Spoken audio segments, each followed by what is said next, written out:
The scope of the storytelling seen in the galaxy far, far away has grown exponentially since 1977, with its on-screen presence stretching almost 70 years of in-universe time. Of course, not every single detail within that period has been explored, and in fact there are some pretty big gaps that have been left wide open.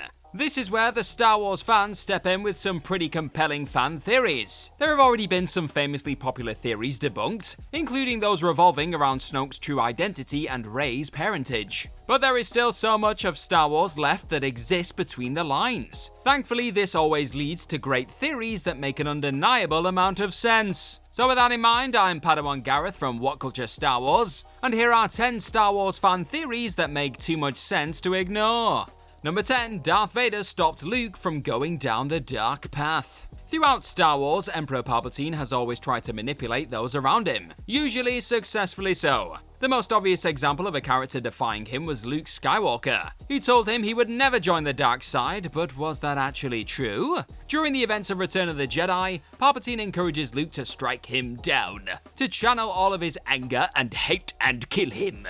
I'll stop at that now. This would have completed his journey to the dark side, and Luke actually took the shot, it's just that Darth Vader blocked it. The most obvious explanation for this is that this was an apprentice protecting his master. But what if instead this was a father protecting his son from striking the blow that would have changed the course of the entire galaxy? Way back when, Palpatine encouraged Anakin Skywalker to kill Count Dooku in much the same way, starting him on the ultimate path to becoming a Sith Lord. Seeing that Luke was about to take that same path, Vader stopped him, knowing just how crucial such a moment would have been. This may have actually been Anakin's first step back towards finding the good inside of him. Number 9. Darth Jar Jar. Looking for a way to see Jar Jar as more than just the most annoying character in Star Wars history? Well, look no further than the theory that suggests he is no mere Gungan idiot, but instead a powerful Sith Lord.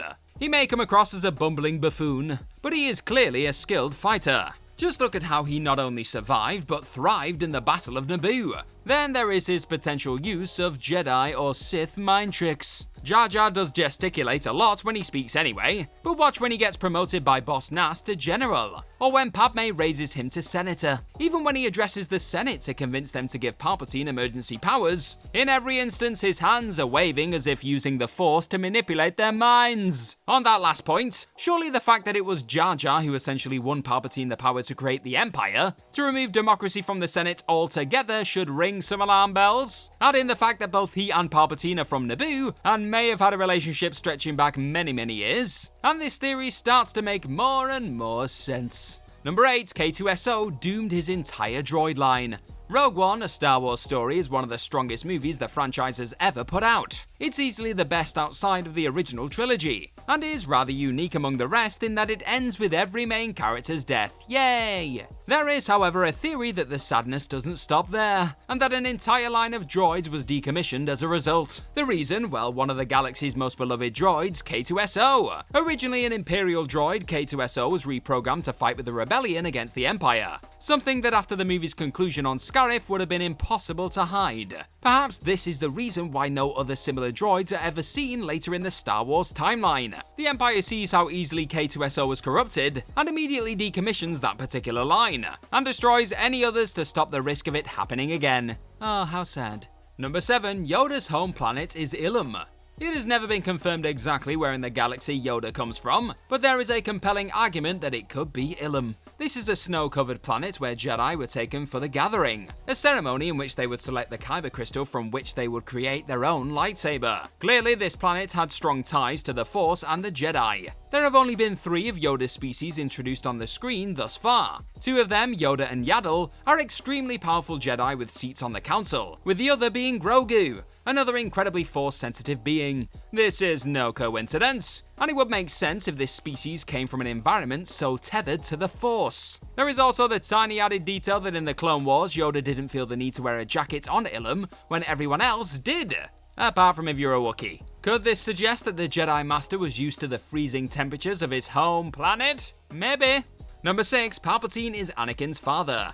There are a lot of reasons why Qui-Gon Jinn gravitated towards Anakin Skywalker and believed him to be the prophesied chosen one. Among the fact that his midi-chlorian count was higher even than that of Master Yoda's, there was the fact that he didn't have a father. Naturally, this immediately raised eyebrows. His mother couldn't explain it, but a hugely popular Star Wars fan theory certainly could. There must have been some force behind Anakin's conception, and with Darth Plagueis teaching his apprentice Darth Sidious everything he knew, including how to manipulate the Force into creating life, it's hard to disagree with this one. Knowing the rule of two would be so important to him as a Sith Lord, why would Palpatine not decide to create his own tailor-made apprentice? He craves power, and this would be one more thing that was under his control. Yes, he may have had apprentices like Darth Maul and Count Dooku in the meantime, but ultimately wouldn't the Emperor be able to rely on one he designed and created himself in a way he couldn't with anyone else? Number 5. Grogu was created by the Force. Coming off the back of the previous theory, should Palpatine have been able to create Anakin from the midichlorians alone himself, there is a further theory that this act of evil was combated directly by the Force itself. The hinge of the theory is that Anakin Skywalker and Grogu were supposedly born in the same year of 41 BBY, with the idea being that this wasn't a coincidence. What if the Force actually created Grogu as it may have done Yoda and Yaddle previously in a time of need?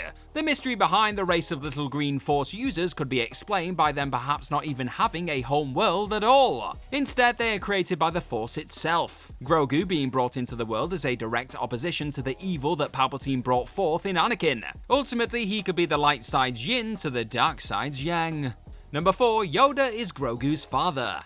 Yes, Grogu may have been created by the Force, but that's certainly not the only fan theory surrounding the small green creature that took the world by storm in 2019 and 2020. Maybe those that referred to Grogu as Baby Yoda weren't that far off after all. It's well known that Jedi are forbidden from love and from starting families. This is why Anakin's marriage to Padme had to be kept secret. There are exceptions, however, one of which was Ki-Adi-Mundi. As part of Star Wars Legends, the Jedi Master was allowed to have a child in order to try and save his endangered race. Though by definition anything classed as Legends is no longer canon in the Star Wars universe, something similar could have happened with Yoda. He and Yaddle, the only two of their species at the time known to the Star Wars universe, were both insanely Force sensitive, both rising to the rank of Jedi Master. It would have made sense then that the Jedi Order would want to create more of this powerful race. Could they have greenlit Yoda and Yaddle coming together strictly just to create another of their species, in the hope that they too would grow to be one of the most powerful Jedi of their time? Perhaps, eh? Number 3. Kira leaked information to Enfys Nest. Han's story in Solo was something of a comedy of errors. A lot of the time it seemed the only thing to move the story on would be a mistake or a plan backfiring. On more than one occasion this came in the form of Enfys Nest. During Han's original mission with Tobias, it was Enfys who was a thorn in their side. A thorn that ultimately led to Dryden Voss's potential coaxium take being lost. The resulting heist of unrefined coaxium from Kessel was also interrupted by Enfys. Clearly she had tangled with Tobias before the events of the movie ever happened, but how did she know so much about where they were going to be and when? One Hollywood Reporter interviewer offered a theory to Solo writer Jonathan Kasdan, that it was Kira who was leaking this information. The idea behind this is that Han's love either wanted to bring Dryden Voss down to free herself, or to seize his power as she ultimately did by the end of the movie. Though Kasdan said it wasn't exactly what was in his mind at the time, he did say that it was a great theory and never actually said no, so... Number 2. Finn is a child. One of the key pieces to the opening scenes of The Force Awakens was Finn's baptism of fire on the battlefield for the First Order, and his subsequent betrayal and desertion. However, the more his backstory is examined, the more questions are raised. The character that would be known as Finn was apparently taken by Imperial forces when he was just a child, too young to remember who his true family were, yet the battle on Jakku at the start of the movie was his first combat experience as a stormtrooper. Why would this have taken so long? There is also the fact that the image on his ID card is of him as a child. Again, having supposedly been a part of the Imperial forces since he was a child, why wouldn't this have been updated? This theory poses an answer to both questions, stating that Finn is in fact still something of a child. The clone troopers produced on Kamino during the Clone Wars were put through age and growth acceleration to ensure the Grand Army of the Republic wasn't waiting 2 decades for its troops to grow into maturity. Who's to say the First Order didn't do a similar thing with its own stormtroopers for those very same reasons, eh? Number 1. Ahsoka Tano trained Luke Skywalker. It's generally considered that Luke Skywalker is one of the greatest Jedi Knights of all time. However, it wasn't always this way. Anakin Skywalker was once considered too old to be trained by Qui-Gon at just 9 years old, and yet Luke was almost double that when he first learned about the Force. Immediately, he was at a disadvantage. Even by the end of The Empire Strikes Back, Luke was very much a beginner. This all changed by the beginning of Return of the Jedi, however. By this time, he had become nothing short of a Jedi Master. He couldn't have ultimately defeated the Emperor if he wasn't far more skilled than before, and the only way he could have gotten this good would be to train with a true Jedi between the two movies. The manner of his conversations on Dagobah suggested that he hadn't seen Yoda or Obi-Wan at all in that time. So who could it have been? Arguably the most compelling answer to this question is Ahsoka Tano. There has always been a question as to what the former Padawan was doing during the original trilogy, and this could fill in a huge gap. Who better to train Luke Skywalker to defeat Anakin than Anakin's own Padawan, right? Hopefully there will be some insight into these years in Ahsoka's upcoming solo show on Disney+, and it would make a lot of sense should this be revealed. And if it is, you heard it here first, eh?